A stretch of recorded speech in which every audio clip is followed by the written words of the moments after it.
Fala, meu amigo, minha amiga, seja muito bem-vindo. Hoje, dia 22 de outubro, quarta-feira, esse é o nosso primeiro editorial do dia. E a gente já vai começar direto para a matéria, sem muita enrolação. Inscreva-se, curta, compartilha.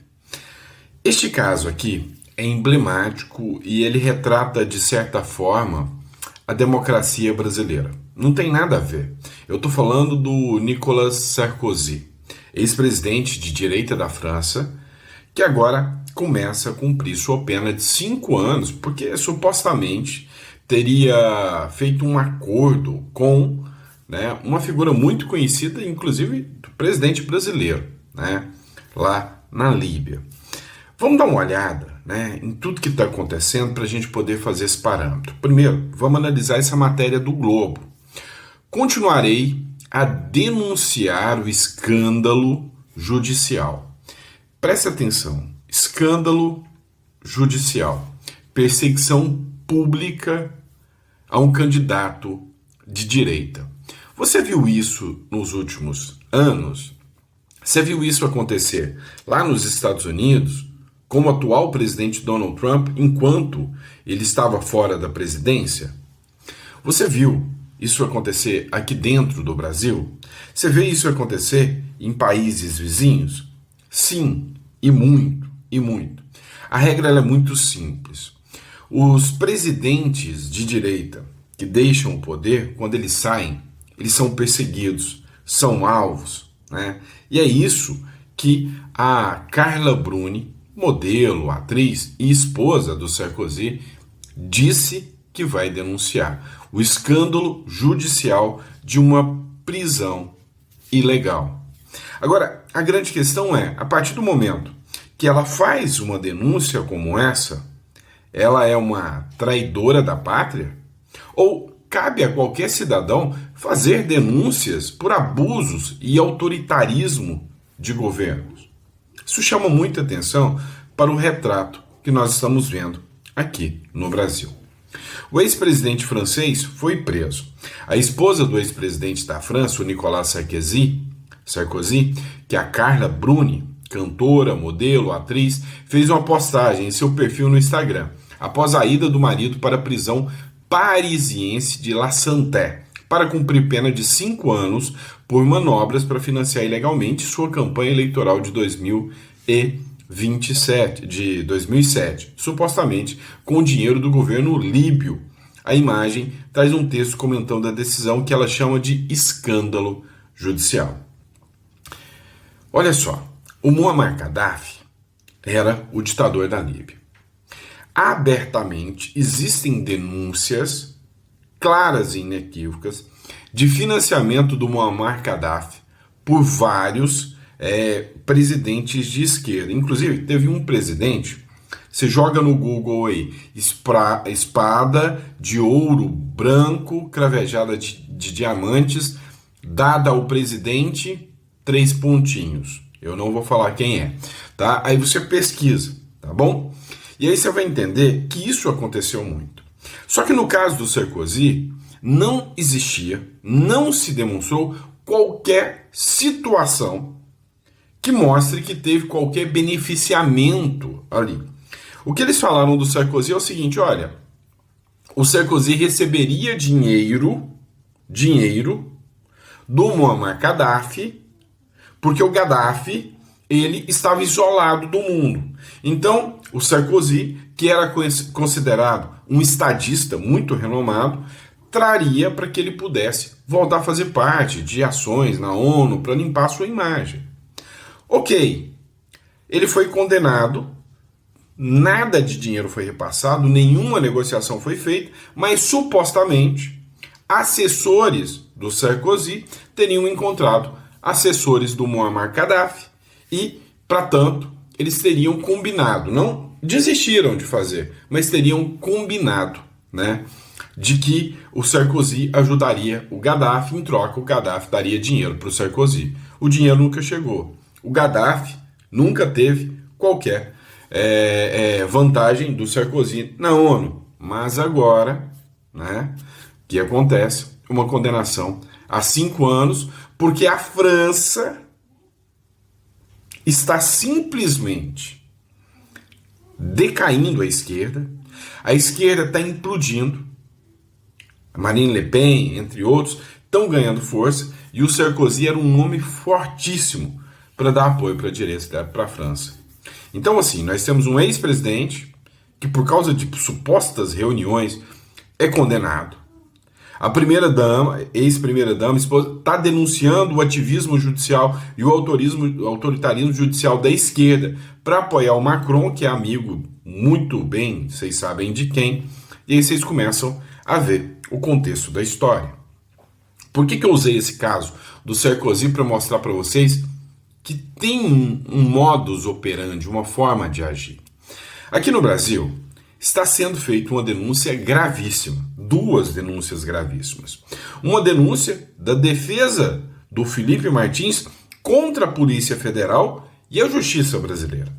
Enquanto que a Polícia Federal faz uma denúncia gravíssima contra o Felipe Martins e agora diz que vai investigar todo influenciador, todo jornalista e todo advogado que falar isso.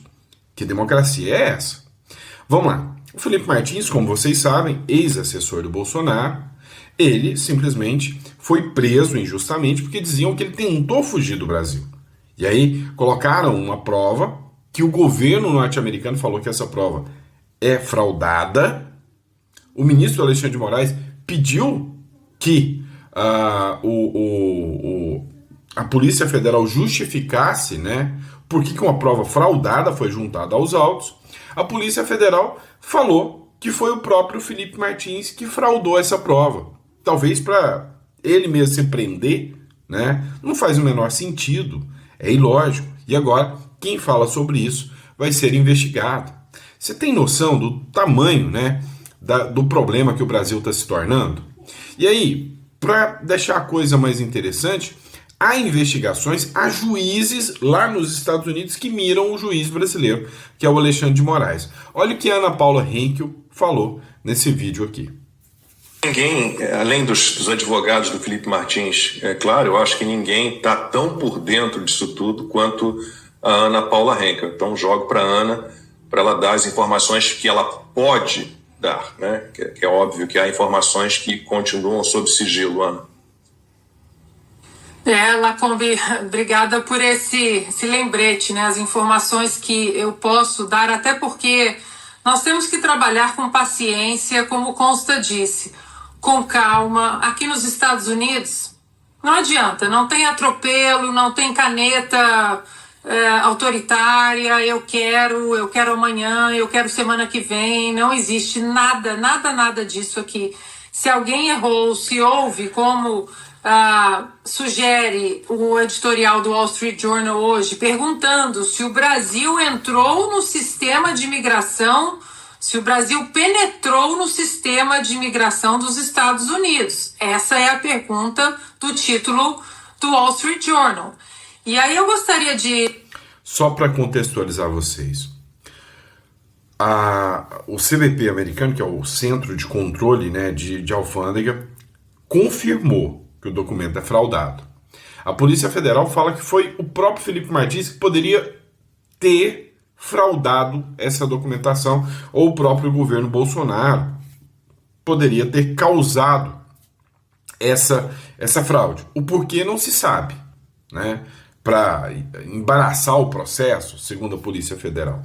E aí, o Wall Street Journal fez uma publicação, uma matéria da Mary Anastasia O'Grady, fez uma publicação dizendo que poderia o Brasil, ou fontes brasileiras, ter infiltrado dentro dos Estados Unidos para inserir essa documentação.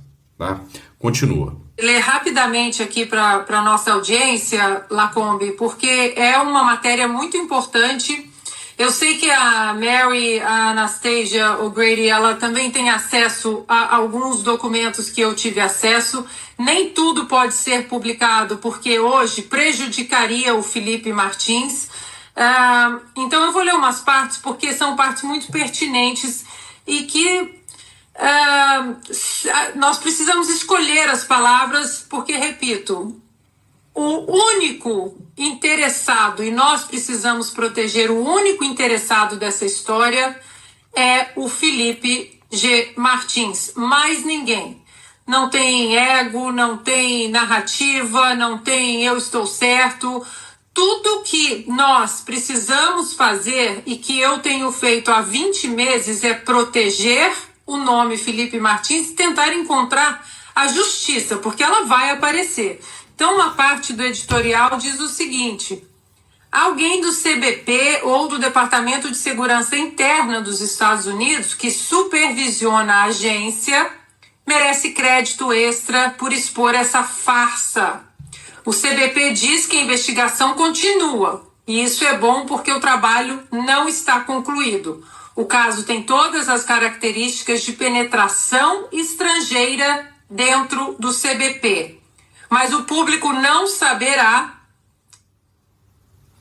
Pois não saberá, pelo menos ao menos, quem foi, né? Eu vou dar a continuidade da matéria, que ficou cortada aqui, da Ana Paula Henkel. O público não saberá ao certo quem foi, haja vista que as autoridades americanas informaram que há um documento, mas não informou quem inseriu esse documento. Mas que as investigações permanecem. E aí, vem algo mais interessante também, né, dos Estados Unidos, que envolve, inclusive, né, inclusive cita o Brasil aqui. Tá? Um deputado americano, senador, se eu não me engano, tá? Em Washington ontem teve uma reunião, foi republicado pela UHN+, tá? E aí ele fala que o plano para a restauração da democracia da Venezuela é existente, é real, mas não pode se limitar à Venezuela. Outros países também tiveram financiamento da Venezuela, aqui na América do Sul. Unplus urgente. O dinheiro sujo do regime venezuelano que financiou a campanha de Petro, que é o presidente da Colômbia, que está na mira do Trump. O Trump denunciou e disse que ele é um narcoterrorista, que financiou a campanha de Petro, né, o dinheiro sujo, e que se canalizou do México para o México e para, não sou eu que estou citando, é o HN+, e para o Brasil.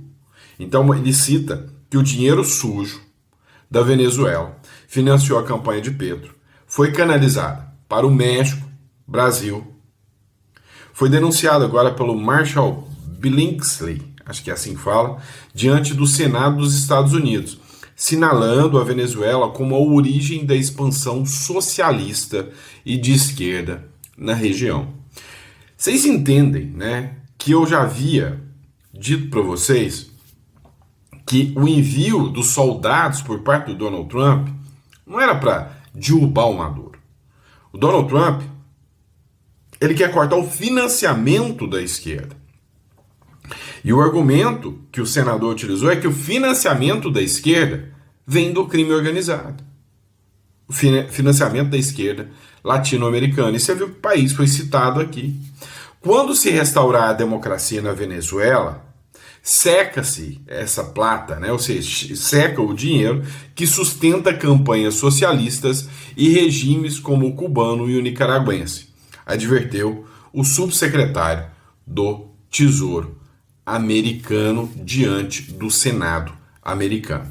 E aí, eu consegui o vídeo aqui do Unplus aqui para vocês, tá em inglês com a legenda em espanhol, mas eu vou fazer um resumão aqui, né, tá? Key point here, when you look at the regime that has fostered the socialist plague that has spread across Latin America, it's the Venezuelans. It's corrupt, dirty Venezuelan money that underwrote the Petro campaign. Vamos lá, você viu que ele chama essa praga, né, Venezuela, essa praga socialista que se avançou no Brasil, ela foi financiada pelo dinheiro sujo da Venezuela, né, e que financiou a campanha de Petro. E escuta, ele vai citar um país aqui. Campaign. They funneled money into Mexico. They funneled money into Brazil. once we have democracy restored in Venezuela, all of that subversion money that has been underwriting the socialist campaigns around the region dries up. So does the oil revenues to the Cuban regime, all of the support to the Nicaraguans. We forget about what Ortega is doing to the Nicaraguan people. It's a travesty. So the solution begins with... O que ele falou aqui é que o dinheiro do narcotráfico foi canalizado via México, via Brasil, para fundamentar regimes socialistas e que isso sustentou um regime que eles até se esqueceram, que é o regime da Nicarágua, por exemplo, mas que eles não vão se esquecer mais. Então tem que minar todos os recursos do crime organizado na América Central. E hoje a gente sabe muito bem que o Brasil é, infelizmente, um desses grandes, vamos dizer assim, um desses grandes players do crime organizado, através de, a gente pode falar, instituições, como o Primeiro Comando, como o Comando Vermelho, que se tornaram hoje um Estado paralelo. E aí veio o La Nación, argentino, e falou, me assusta o silêncio do narcofinanciamento da Venezuela a Kirchner, por parte dos jornais lá na Venezuela. Agora, lá na Argentina. Agora eu te pergunto, nós vamos colocar essa matéria argentina aqui do La Nación. Eu te pergunto, em qual jornal você viu a repercussão de tudo que se publicou, nos jornais latino-americanos, os hispanohablantes? Qual jornal brasileiro? Você viu algum jornal falando, não, olha, o dinheiro do narcotráfico financiou o presidente XXY, o dinheiro do narcotráfico financiou o presidente tal. Vocês viram algum jornal brasileiro falando isto? Não, né? Dije, aturde el silencio de la discusión del narcofinanciamiento venezolano. Digo, aturde el silencio porque me parece que estos temas no se pueden pasar por alto para ninguno, ni para nadie. Cuando hay casos que no son bien aclarados, hay que dar un paso al costado y presentarse a la justicia sin fueros ni privilegios. Obviamente no quisieron debatir, y yo creo que no quieren debatir, y no quisieron presentarse al debate porque no pueden explicar cómo hablando de los derechos humanos defienden las dictaduras, cómo explican los 38.000 comedores fantasmas, dónde están, cómo explican el 200 de inflación, cómo explican la pobreza del 54% que nos deja.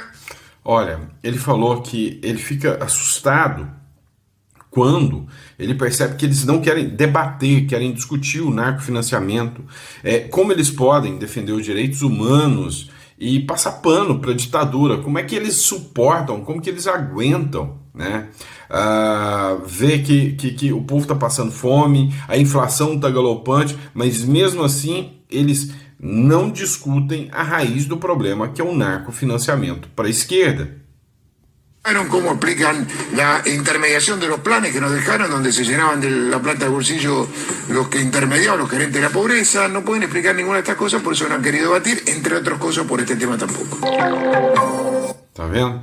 Aí ele falou, se as pessoas não querem debater se os jornais não querem debater nem os pontos mais sérios, os pontos principais, que é a pobreza, a fome, quando é que essa mídia tosca, ela vai debater de verdade o que está acontecendo, que é o narcofinanciamento escancarado da esquerda. E depois, eles chamam a direita de extremista.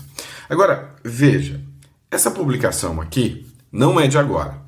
Está circulando, o deputado Giovanni Cherin fez uma publicação agora. Muita gente, nossa, agora estão falando. Não, essa matéria é da Record de 2017, se eu não me engano.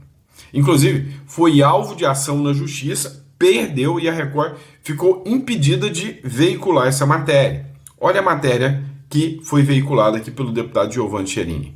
O ex-chefe do Serviço Secreto da ditadura venezuelana revelou que partidos de esquerda na Europa e também na América Latina foram financiados ilegalmente pelos ditadores Hugo Chávez e Nicolás Maduro. Segundo ele, entre os beneficiários está o presidente Lula. Em uma carta de 7 páginas, o general Hugo Carvajal descreveu o esquema ao juiz espanhol Manuel García Castellón. Ele afirma ter como provar o financiamento de partidos de esquerda pelo governo da Venezuela. A carta foi divulgada pelo jornal espanhol O Que Diário. Carvajal diz que o governo venezuelano financiou ilegalmente movimentos políticos de esquerda pelo mundo por pelo menos 15 anos. Ele continua: enquanto fui diretor de inteligência e contra-inteligência militar da Venezuela, recebi uma grande quantidade de relatórios sinalizando que esse financiamento internacional estava ocorrendo. Os exemplos concretos são Néstor Kirchner na Argentina, Evo Morales na Bolívia, Lula da Silva no Brasil, Fernando Lugo no Paraguai, Ollanta Humala no Peru, Zelaya em Honduras, Gustavo Petro na Colômbia e Movimento 5 Estrelas na Itália e Podemos na Espanha. A história foi revelada dias atrás pela jornalista Cristina Seguí, uma das mais conhecidas da Espanha. Em nova entrevista, ela diz que Carvajal se encontrou diretamente com políticos do PT no Brasil. Cuando el Pollo Carvajal llega a Brasil en un avión fletado por una compañía, los políticos que le acogen son los políticos del PT. Estamos hablando, por ejemplo, de Gleisi Hoffmann y estamos hablando de un banco que hay en Brasil, que es Abanca, que tiene negocios con Lula e que tiene negocios com Chávez. Segundo o relato... Vocês entenderam o que ela falou? Ela citou o nome de uma deputada, né? Ela citou o nome de uma deputada. Vocês ouviram ela citando. Ela falou que foi criado um banco que foi fomentado com o dinheiro do narcotráfico para fazer ligações com o presidente da República. Essa é a denúncia que foi feita. Olha o tamanho do escândalo que foi revelado pelo jornal espanhol republicado pela Record.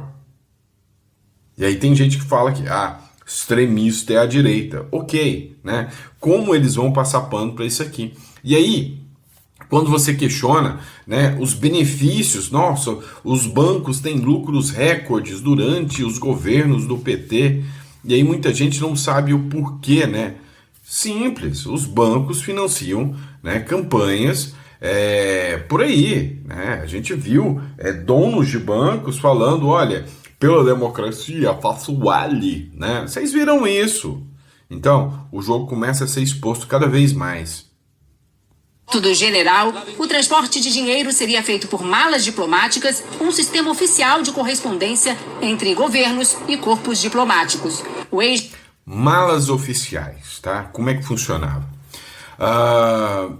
Segundo o Hugo Carvajal, você estruturava viagens diplomáticas, onde figuras ligadas e de confiança ao governo, sei lá, talvez primeira-dama, talvez figuras muito ligadas, saíam em voos para países de esquerda, como França, como, por exemplo, saíam para Espanha, sabe? Para Cuba, e às vezes iam de viagem até antes mesmo, né? Do apoio presidencial, porque quando um avião diplomático chega lá cheio de malas, não dá para saber o que tem dentro dessas malas. Porque, pelo acordo diplomático, o país que está recebendo essas pessoas não podem, né, ir lá e vistoriar. Seria uma ofensa, uma violação à soberania, porque o espaço, né, aéreo, o espaço do avião é um solo brasileiro, é um solo venezuelano, é o do avião. Ainda bem que hoje em dia não acontece isso, né, de ninguém ficar gastando dinheiro público, fazendo viagens e mais viagens, e nem sai denúncias de muitas malas. Hoje não tem isso mais, tá? Mas antigamente tinha. O general garante ter provas da denúncia. Carvajal relata na carta que a última vez que soube desse tipo de operação foi em 7 de julho de 2017. Em alguns casos, as operações já eram conhecidas. Por exemplo, um carregamento de $800 mil, quase 4,5 milhões de reais, conforme o câmbio de hoje, foi apreendido em Buenos Aires, vindo de Caracas, em 2007. O dinheiro serviria para a campanha da então candidata à presidência argentina, Cristina Kirchner. A jornalista especializada na política ibero-americana afirma que um banqueiro espanhol ajudou a financiar as operações. Hay que decir que Juan Carlos Escotet es un economista y un banquero chavista, que es un instrumento del régimen de Maduro para ocultar dinero de políticos venezolanos y también brasileños. Juan Carlos Escotet es una persona muy importante porque respondería a el entramado necesario para que todo este dinero del narcotráfico pudiera ser blanqueado. O que ela disse aqui, né, é que havia um banqueiro E esse banqueiro, né, ele tinha um alinhamento, né, com figuras brasileiras e venezuelanas e kirchneristas, ou seja, da Argentina, que utilizavam bancos para fazer a lavagem do dinheiro do narcotráfico, e esses bancos, depois de fazer a lavagem de dinheiro, acabavam enviando, né, ajudas milionárias a campanhas de candidatos e de políticos. Lembrando que essa matéria foi proibida, tá? Foi proibida. E aí, é óbvio, aí você se pergunta, como pode candidatos de direita terem esta popularidade, enquanto que os candidatos de esquerda não podem nem sair à rua, mas sempre os candidatos de esquerda ganham as eleições? É simples. Através do sanguessuga que rouba os seus impostos para fazer o populismo barato, e naqueles lugares muito pobres, você acha qual o dinheiro que é utilizado para fazer a compra de votos? Eu passo um ar de democracia, afinal, eu ganhei no voto. Eu ganhei no voto. Tá, mas só que o voto foi comprado, só que houve políticas populistas. Isso não é democracia. Quando você vicia, quando você viola o direito de escolha, ou quando você é condicional, se você votar em mim, você continua recebendo bolsa e esmola, senão você perde. Esse jogo é complicado demais. Mas veja como é que foi.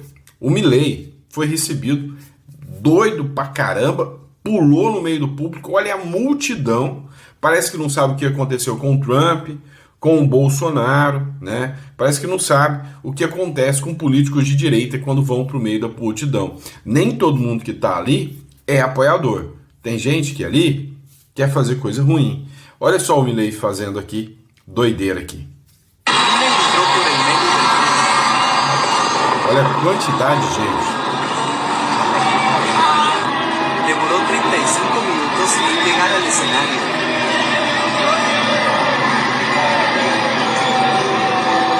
Veja o povo comemorando, gritando, e ele abre a janela e põe o corpo para fora ali no meio da população.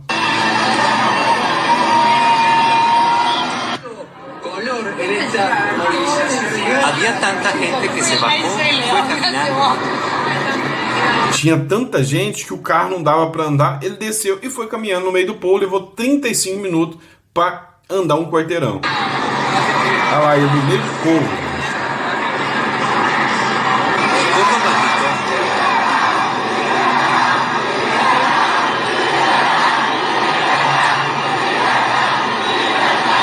E não sei se está dando para vocês ouvir, fica um pouco ruim o áudio. Eles estão gritando liberdade, tá?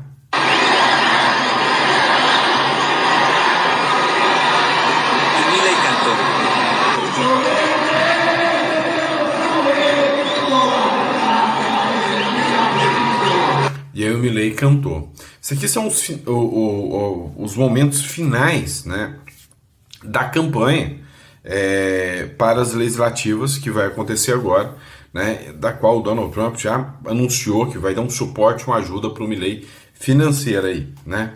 Mas, enfim, pessoal, a gente, sem sombra de dúvidas,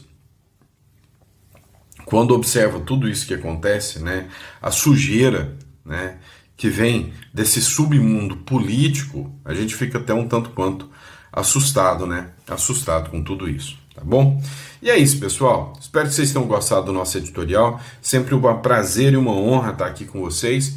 Lembrando a vocês, vou deixar na descrição aqui, ó, se você quer, né, conhecer novos ares, se proteger, Uruguai e Paraguai são ótimos destinos para você. O Uruguai é para você que está com medo do Brasil, para você que quer ter uma conta em dólar rápido e barato, tá? O Paraguai também é um ótimo país, mas se você no futuro pretende investir sua vida ou investir em negócios lá, só que é mais rápido e mais barato tirar no Uruguai, e você já tem uma conta em dólar num lugar que tem uma segurança jurídica muito grande. Então você vai clicar aqui na descrição, vai entrar em contato aqui com a Imigra Mais, que nós vamos fazer questão de te dar todo o suporte. A Imigra Mais é a melhor empresa, né, de imigração do Brasil, especializada em Uruguai e Paraguai, tá? Entre em contato. Grande abraço.